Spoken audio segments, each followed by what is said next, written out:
నమస్తే గురుగారు. ఇప్పుడు గతంలో మనము కాశీకి వెళ్తే కాటికి పోయినట్లే అని వినేవాళ్ళం గురుగారు మన చిన్నతనంలో. ఇప్పుడు కాశీకి తరచూ వెళ్తున్నారు అందరూ కూడా. మీ చిన్నతనంలో మీ తండ్రి గారు కాశీకి వెళ్ళి అక్కడ అభ్యసించారని మీరు చెప్తున్నారు. ఇప్పుడు కూడా మీరు కాశీ యాత్రలు చేస్తుంటారు. కాశీకి అంటే ట్రిప్పులు వేసి కాశీ, పండరీపురం కావచ్చు, మధుర ఇట్లా చాలా పుణ్యక్షేత్రాలకు భక్తులను తీసుకెళ్తుంటారు. అక్కడ కొన్ని రోజుల పాటు, వారం రోజుల పాటు, 9 రోజుల పాటు అక్కడ భక్తులతో ఉంటారు. భక్తులతో ఏ కార్యక్రమాలు చేయిస్తారు అక్కడ? కాశీకి పోయినా కాటికి పోయినా అనేది ఎందుకన్నారంటే కాశీలో మణికర్ణికా ఘట్టంలో మహాశ్మశానం ఉన్నది. అవును గురుగారు. ఆ శ్మశానం చూసిన వాడికి ఓహో ఏనాటికైనా రేపైనా మనం అక్కడికి పోయేవాళ్ళమే, మనం కూడా ఇక్కడ వెళ్ళిపోతామనే వైరాగ్యం కలిగి ఒళ్ళు దగ్గర పెట్టుకుని ఉండేవాడు. అందుకని కాశీకి వెడితే అదొక మహాశ్మశానం కనుక చూసామనే ఉద్దేశంతో ఆ మాట అన్నారు. కాశీలో మరణిస్తే మోక్షం కనుక చావడానికి చివరి రోజులు అక్కడికి వెళ్ళేవారు. అందువల్ల కూడా కాశీకి వెళితే కాటికి వెళ్ళడం అనేవారు. ఇప్పుడు ఫ్లైట్లు వచ్చాయి. పూర్వకాలంలో కాలినడకన వెళ్ళేవారు. ఈ విజయవాడ నుంచి కాలినడకన ఒక ఆయన వెళ్ళాడు అనుకుందాం. దారిలో అడవుల్లో దొంగలు చావు కొట్టేవారు, లేదా మధ్యలో అడవుల్లో పులులో సింహాలో మీద పడేవి. కాబట్టి వీడు వెళ్ళి తిరిగి వస్తాడని నమ్మకం లేదు, అందుకని కాటికి పోయినట్టే అన్నారు. ఆ కారణం చేత విమానాలు వచ్చాయి కాబట్టి ఇప్పుడు ఇంకా తిరిగి వస్తున్నారు. తర్వాత రెండోది, అసలు మన శరీరమే శ్మశానం అండి. ఎవడో పిచ్చాడు అన్నట్ట శివుడు ఉంటే ఆ ఇల్లు శ్మశానం అని అన్నవాడు ఏ సన్నాసో తెలియదు. మరి అలాంటి పిచ్చివాగుడు అయ్యేవాడు కలియుగంలో పెరిగారు. అసలు మన శరీరం కంటే శ్మశానం ఎక్కడ ఉన్నది? ఎలా చెప్తారు అలా మీరు? మీ చర్మం కింద ఏమున్నాయి? రక్త మాంసాలు. ఆ రక్త మాంసాల కింద ఏమున్నాయి? ఎముకలు, నరాలు. అవునా? ఎముకల గూళ్ళు. శ్మశానంలో శ్మశానానికి ఆ పేరు ఎందుకు వచ్చింది? ఎముకలు మొదలైనటువంటి శవాలు ఉంటాయి కనుక. అసలు మీరు మోస్తున్నది ఎముకల్ని. మీలో ప్రాణం ఉంది కాబట్టి ఆ ప్రాణంలో ఈ శరీరాన్ని పట్టించుకోవడం లేదు. కానీ ఎంత అందంగా ఉన్నా వికారంగా ఉన్నా ఈ చర్మమే అది. ఈ చర్మం ఒక్కసారి కొంచెం తీయండి, అడుగున కనిపించే భయంకరమైన మాంసం, రక్తం, నాడులు చూస్తే వణికిపోతారు మీరు. దానికి అడుగునున్న ఎముకలను చూస్తే వణికిపోతారు.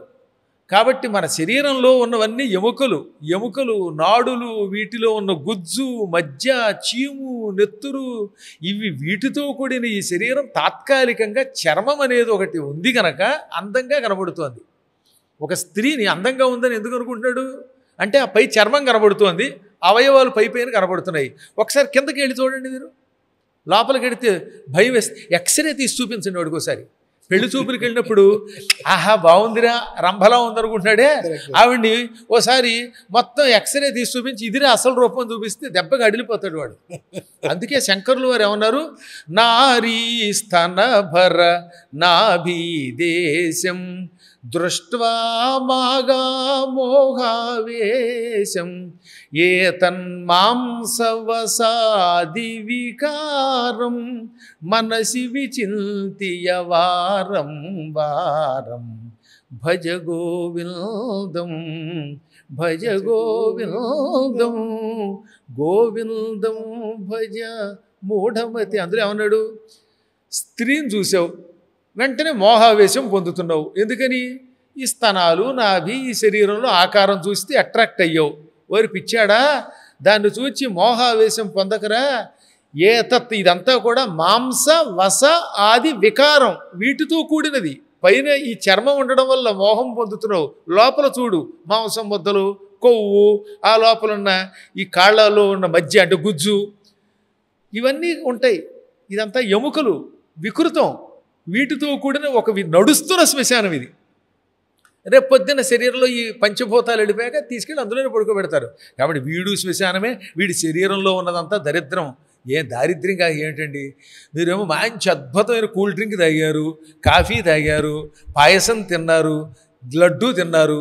ఈ తాగిన కూల్ డ్రింక్ కాస్త మూత్రంగా మారి బయటకు పోతుంది చండాలంగా, లోపల రక్తంగా మారుతోంది. అంతే కదా, రక్తమో లేకపోతే మూత్రమో. ఈ తిన్న ఇంత లడ్డు, ఈ ఫుడ్డు లోపలికి వెళ్ళాక కొంత శక్తిని ఇస్తుంది, మిగతాది భయంకరమైన దుర్వాసనతో కూడిన మలంగా మారిపోతున్నది, మలమూత్రాల కుండి. కాబట్టి ఇంతకంటే శ్మశానం ఏమిటి? కాసేపు ముఖం కడుక్కోకుండా అలా ఉండిపోతే నోట్లోంచి దుర్వాసన వస్తుంది. ఒక గంట స్నానం చేయకపోతే చెమట పట్టి నీచమైన వాసన వస్తుంది. కళ్ళు నిద్రపోయి లేవగానే పుసికిలు కారి అసహ్యంగా ఉంటాయి. ముక్కులోంచి చీమిడి, చెవుల్లోంచి గులిమి, ఈ చర్మం పై నుంచి పేలు, చెమట, ఇవి కాకి ఏముంది ఈ శరీరంలో? కాబట్టి ఎప్పటికప్పుడు శుభ్రం చేసుకుని బాగు చేసుకుంటున్నాం. కాబట్టి మన శరీరం కూడా ఒక మొబైల్ శ్మశానమే. మొబైల్ శ్మశానం. సందేహం లేకుండా ఇవాళకైతే రేపైనా మళ్ళీ ఆ శ్మశానానికి ఎడుతుంది.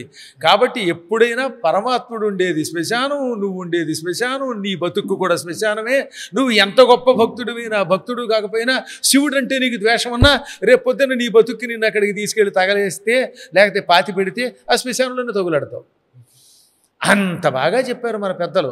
కాబట్టి కాశీ ఒకటే కాదు, అన్నీ శ్మశానమే. శ్మశానం లేదు ఎక్కడుందండి? ఆలోచిస్తే ఒకసారి. కరెక్ట్ గురుగారు, కరెక్ట్. కొంచెం జ్ఞానంతో ఉండాలి.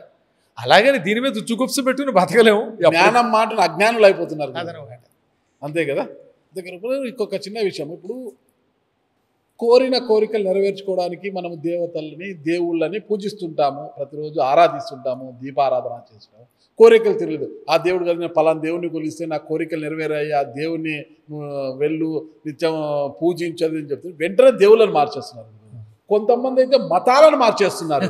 ఇక్కడ కావడం లేదు, అక్కడికి వెళితే వాళ్ళు ఏదో కొబ్బరి నూనెనో నీళ్ళు ఏదో ఇచ్చేలకే బాగా అయిపోతుంది, మీకు అన్ని రోగాలు బాగోతే దేవుళ్ళతో పాటు మతాలనే మార్చేస్తున్నారు. దీన్ని ఎలా చూడాలి గురుగారు మనం? శ్రేయాన్ స్వధర్మో విగుణః పరధర్మాత్ స్వనుష్ఠితాత్ స్వధర్మే నిధనం శ్రేయః పరధర్మో భయావహః. భగవద్గీతలో కృష్ణుడు చెప్పిన శ్లోకం. ఒరే నాయన, బాగా అనుష్ఠింపబడిన పరధర్మం కంటే లోపమున్నా నీ ధర్మమే గొప్పది. ఎప్పటికైనా నీ ధర్మంలో ఉన్నా లేకపోయినా చావు. స్వధర్మే నిధనం శ్రేయ అంటే నీ మతంలో నువ్వు చచ్చిపోయినా పర్వాలేదు, పరధర్మం భయంకరము అన్నాడు ఆయన. ఎప్పుడు మతం మారడం దరిద్రం, అది దారిద్ర్యం. అది కానీ మతం మార్పు ఆగడం లేదు కదా. ఇప్పుడు ఎందుకు ఆగడం లేదంటే చెప్పకి అజ్ఞానంతో కూడిన మానవుణ్ణి వాడు ఇంకొంచెం అజ్ఞానంలో ఉంచి తాత్కాలికంగా ఒక్కరోజు ఇంత అన్నం ముద్ద పెట్టి నూనె రాసి లాగుతాడు, తర్వాత దశమ భాగాలు వాడు లాగేస్తాడు. వీడికి దుర్దశే. ముందు దశ, ఆ తర్వాత దుర్దశ. మతం మారడం కన్న తల్లిని నా తల్లి కాదు, నేను పరాయి దాని యొక్క కొడుకునని చెప్పడం వంటిది అన్నారు పెద్దలు. మా అమ్మ కాదు, ఆ అమ్మ మా అమ్మ, మా నాన్న కాదు, వాడెవడో మా నాన్న అండం ఎంత నీచమో తన ధర్మం మార్చుకోవడం అటువంటిదే. అందువల్ల ఇందులోంచి బయట పారేయడానికి కొంత కృషి చేయవలసిన అవసరం ఉన్నది. ఈ మధ్యన ఒక అతను ఎవరో ఎందుకు దువ్వాడ శివప్రసాద్ గారని భరతవర్ష ఛానల్ ఆయన కాశీ వచ్చారు. శతావధానంలో పాల్గొని గురువుగారు మతం మార్చడం తప్పు అని దాని మీద ఒక పద్యం చెప్పండి అన్నాడు. ఆయన కోసం అతని కోసం ఒక పద్యం చెప్పారు. ఏమనంటే, నాయన ఎట్టి పరిస్థితుల్లో మతం మారద్దు. అందులో చాలా అద్భుతమైన పద్యం అనమాట. పరమార్థమునకైన పదవి కొరకునైన పరమార్థమునకైన. ముందు పదవి కోసం ఎత్తుకున్నాను. మతం మార్చుకునే వాళ్ళు కొంత పదవి కోసం మారుస్తున్నారు. ఓట్లు పడతాయి కదా, టపా గుద్దుతాడు, పదవి వస్తుంది, అందుకని కొందరు మారుతున్నారు. టోపీలు పెట్టుకుని ఇంకోటి పెట్టుకుని. పదవి కొరకునైన పరమార్థమునకైన ప్రీతినైన ప్రాణభీతినైన మతము మార్చుటన్న మాతనే మార్చుటే వినుతశీల సద్మ వినుర పద్మ. పదవి కోసమైనా, పరమార్థం అంటే ఏ ప్రయోజనం కోసమో లేదా ఇంకో డబ్బు కోసమో, ప్రేమతో అయినా, ప్రీతి అంటే ప్రేమ, ప్రాణం మీద భయంతో ప్రాణభీతితో అయినా. మతం మార్చడం అంటే మాతనే మార్చుటే మార్చుటే. కాబట్టి ఇది పని చెయ్యకు అని చెప్తాం. ఎప్పటికేది అజ్ఞానమే. ఏమండి, మారేవాడు మారతాడు తాత్కాలిక అజ్ఞానంతో. పూర్వజన్మ పాపం ఉన్నవాడు క్షుద్రుడు అల్పుడు అయితే మారతాడు. మీలాగా స్ట్రాంగ్గా గట్టిగా నిలబడేవాడు మారడు. సందేహం లేకుండా మళ్ళీ పూర్వవైభవం వస్తుంది. మీకున్న ఈ పురాణాలు వేదాలు ఈ అనుభవంలో జ్యోతిష శాస్త్రం మీద మీకున్న నమ్మకం ఏంటి? మీరు నమ్ముతారా? అంటే ముఖాలను చూసి, చేతి రేఖలను చూసి, గవ్వలను వేసి జ్యోతిష నీకు ఆ దోషం ఉంది, ఈ దోషం ఉంది, ఆవుకు గోధుమలు పెట్టు, గోధుమలు దానం చెయ్యి, నువ్వులు పెట్టు, ఇవన్నీ పెడితే నీ గ్రహదోషం వెళ్ళిపోతుంది అంటుంటారు. వాటిలో ఏమైనా మార్పు వస్తుందా? జ్యోతిష్ శాస్త్రం షడంగాల్లో ఒకటి. వేదమునకు 6 రంగాలు ఉన్నాయి. ఎన్ని? 6. శిక్ష, వ్యాకరణం, జ్యోతిషం, కల్పం, ఛందస్సు, నిరుక్తం. వీటిని వేదాంగములు అంటారు. అందులో జ్యోతిష్ శాస్త్రం అద్భుతమైనది. ఏమంటే ఒకసారి ఆలోచించండి. ఈ సంవత్సరం ఫలానా సమయంలో గ్రహణం ఏర్పడుతోంది అని ఇవాళకి కూడా పంచాంగం వాళ్ళు చెప్పింది అవుతుందో లేదా? ఈ ఖగోళ పరిశోధన వాళ్ళు చేశారు. మొన్న చంద్రగ్రహణం జరిగింది. రాత్రి 9:45 పడుతుందంటే పడుతుంది, 1:00 వదులుతుందండి. వాళ్ళు అది ఖగోళ శాస్త్రం కదా గురుగారు, దానికి దీనికి సంబంధం. అదే లెక్కంటే గణిత శాస్త్రం, ఖగోళ శాస్త్రం అండి వాళ్ళది. ఏ క్షణంలో తుఫాన్లు వస్తున్నాయి, ఏ క్షణంలో వర్షాలు పడుతున్నాయి, ఇవన్నీ ఆ రోజుల్లో మహానుభావులు కాలచక్రం కొన్ని వేల లక్షల సంవత్సరాలుగా గణించి చెప్పారు. దాన్ని వాళ్ళు మనం సైన్స్తో ఇంకో కోణంలో చూస్తున్నాం తప్ప, ఆనాడు వాళ్ళు ఒక మహాద్భుతమైన మేధాశక్తి కలిగిన వాళ్ళు. కాబట్టి జ్యోతిష్ శాస్త్రం ఒక అపూర్వమైన వేదాంగం. ఇప్పటికీ వాళ్ళు చెప్పిన దాన్ని ఎవడో తోసిపచ్చలేరు. ఇంత ఈ జన అజ్ఞాన సమితులు వాళ్ళు కూడా చివరికి వాళ్ళు చెప్పిన గ్రహణ సమయాన్ని నమ్మాలి. గవర్నమెంట్ చెప్పిన దానికంటే వాళ్ళు కరెక్ట్గా చెబుతున్నారు. కాకపోతే దొంగలు ఎప్పుడూ ఉంటారు. ఏమిటో విచిత్రమైన జ్యోతిష్కులు తయారు. వీళ్ళ ఎవరికి శాస్త్రం రాదు. శాస్త్రం రానటువంటి వాళ్ళ వల్ల శాస్త్రం వచ్చిన వాళ్ళు దెబ్బతింటున్నారు. అద్భుతమైన జ్యోతిష్ శాస్త్రాన్ని పాడు చేస్తున్న వాళ్ళు ఎవరంటే కొంతమంది పబ్బం గడుపుకునేవాళ్ళు. వాళ్ళకి ఏం చేత కాదు, వాళ్ళ వల్ల దెబ్బతింటుంది. వాడు ఎవడో చెప్పాడు ఈ మధ్యన, కళ్ళు మూసుకోండి, మిరపకాయలు నిమ్మకాయ పెట్టుకోండి, ఓ 10 నిమిషాలు అయ్యాక తీయండి, కళ్ళు తెరవండి. కళ్ళు తెరిస్తే కళ్ళల్లోకి నిమ్మకాయలు వెళ్ళింది, ఈ మిరపకాయలు వెళ్ళి కళ్ళు బాగోటండి. అది పుచ్చుకొని నెత్తి మీద కుంపటి పెట్టుకోండి, కుంపటి మీద ధూపం వెలిగించండి, అమ్మవారి చుట్టూ తిరగండి అంటే ఈ కుంపట్లో నిప్పులు పడి జుట్టు కాలిపోయి చచ్చాడు ఒకడు. ఇలాంటి దుర్మార్గులు పాపాత్ములు. ఆ వెంట్రుక పెట్టుకోండి, ఈ దీపం వెలిగించండి, ఇటువంటివేమి శాస్త్రాల్లో ఇలాంటి మధ్య కొంతమందిని బాబాలు వస్తున్నారు, కొంతమంది స్వామీజులుగా వస్తున్నారు కదా, మేము దేవతలతో మాట్లాడతాం, దేవతలు మాకు కనిపిస్తుంటాం, ప్రజలను మోసం చేసేవారు కూడా ఎక్కువైపోయారు కదా. నిజంగా దేవతలు కనిపిస్తారు గురుగారు?